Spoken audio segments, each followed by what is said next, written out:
Hello, everyone. Today you are going to be logging seismic activity onto a map. So you can see that here you are given a sheet of 40 different earthquakes that have occurred.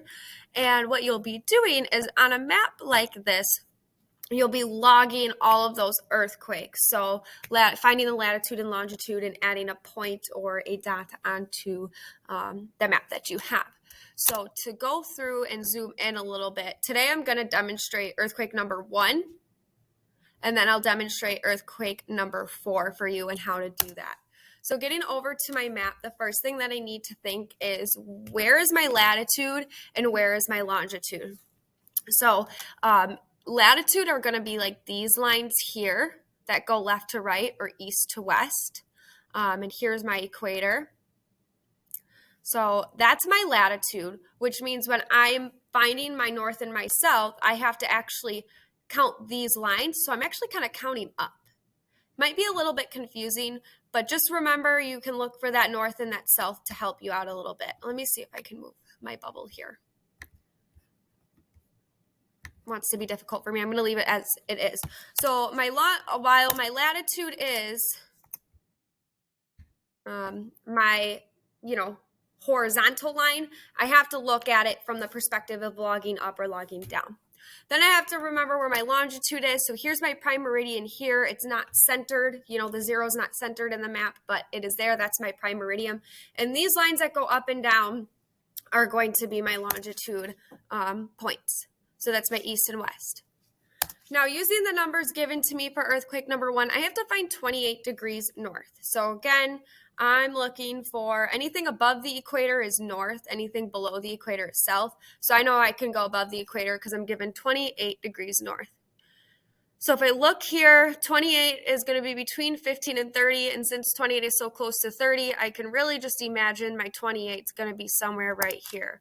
So I actually have an arrow to kind of show you where I'm looking at. Then I have to find my 129 degrees east. So I have to look up here for my east and my west. And I have 129 is going to be between 120 and 150.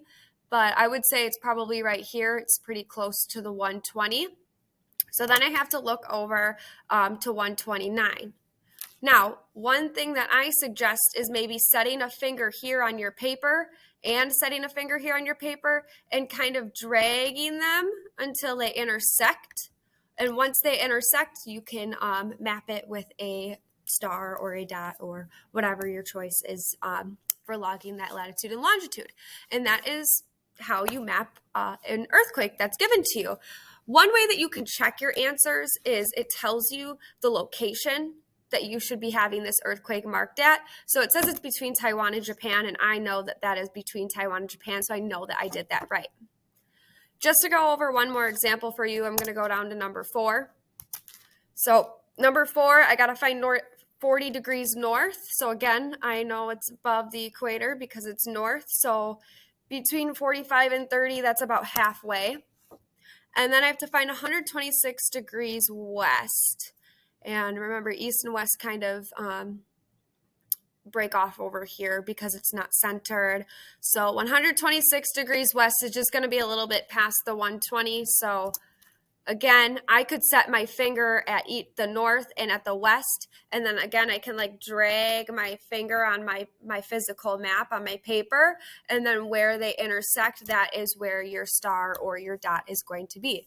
And to again, double check my answer, it says it's going to be in California. Well, it is there in California.